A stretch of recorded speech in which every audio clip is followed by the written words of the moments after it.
today I will be covering the core fundamentals of vocal feminization. I do not have any formal training, and all of this is self-taught through various guides and resources found online. However, I've been getting a slew of requests and figured maybe explaining it the way that I learned will help someone. This guide is meant for anyone who is looking to feminize their voice out of necessity, is curious of the process, or simply for voice acting purposes. And for those of you who believe you have too deep of a voice or don't have what it takes to pass successfully, allow me to demonstrate. This is my old voice, or at least as close as I can get it now. And this is as deep as I can go now while still sounding believable. Which apparently now, to even get to that point, I have to throw an accent on, which is strange. I quite literally got a job at a radio station simply because of my deep, neutral voice. So don't think you can't make it, you definitely can. The vocal component is divided into two separate parts: movement of the larynx, or Adam's apple, and mouth space. Raising your larynx changes your pitch and slightly changes resonance, whereas mouth space greatly changes resonance and is usually the difference between sounding, for lack of a better term, like a flamboyant man or a woman. Now, there are muscles in your neck that control the upward and downward movement of your larynx. These muscles are used almost entirely just for swallowing, and as such, you won't be able to flex said muscle without first training it. Let's say you want to be able to flex your abdomen, but don't have enough muscle built in that area to do so. So you do a bunch of crunches and boom, suddenly you can tense that muscle to flex. But as hard as you tried previously, it just didn't happen. Every muscle works in that same respect, and muscles we're dealing with here are no different. So, how exactly do you train muscles that are only used for swallowing? Simple. You hold a swallow. What I mean by this is you swallow, and while it's at its peak, you tense your neck and hold your larynx up to stop yourself from finishing swallowing. To demonstrate, let's see if I can do this properly without raising it like on my own.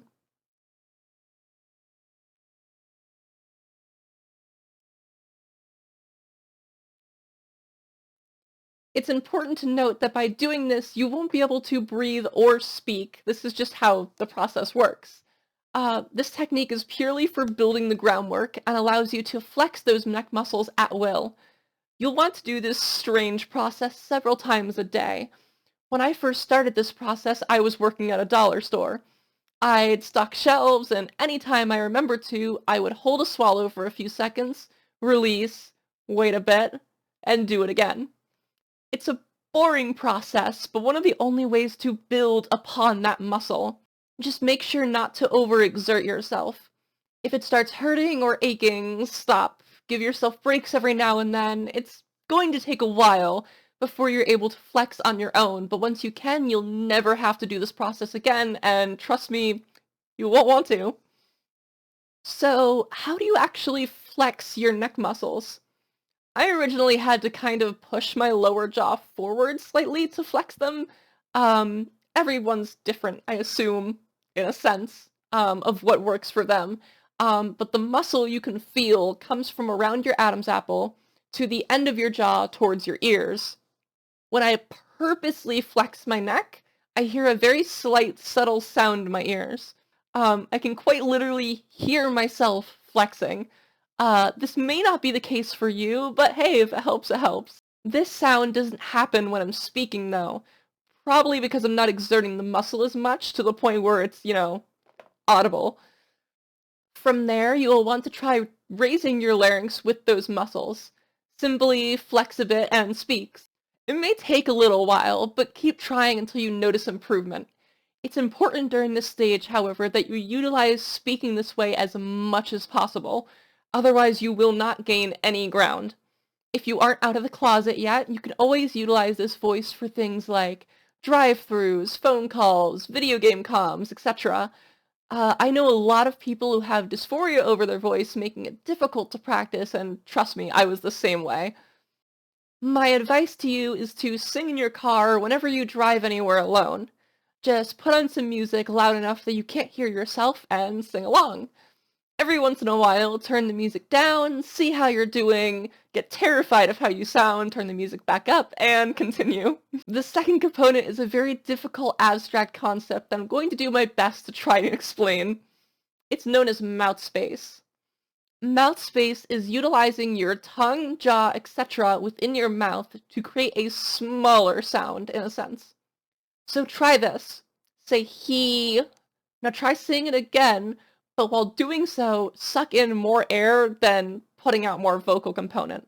I guess the way to explain it would be like everyone does the little sort of noise, just do that without the pop at the end. While you're doing this, you'll want to take note of the position at which your tongue is. You'll notice that it is closer to the roof of your mouth and maybe even pulled back a bit. This actually changes the resonance of your voice. You may not think it does, but it's actually really important.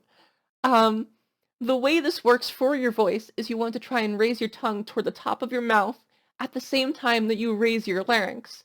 It's very hard for me to separate these two aspects from each other now, but I'll try to do so. Let's see. You can see it's still moving, but doing both and then speaking should change the overall sound of your voice. Mess around with it a bit, eventually come to understand what I mean, hopefully. As I said, it's a very, very difficult abstract sort of concept to explain, but if there was a more concrete way of doing so, I would definitely be explaining it to you in that way. I hope that this helped in any small way.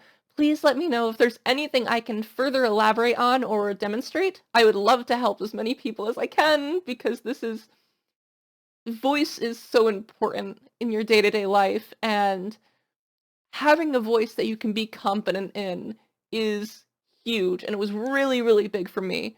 So if you have any questions, please leave them below, and I'll try to answer as many as I can. Either way, have a nice day, and thank you for watching.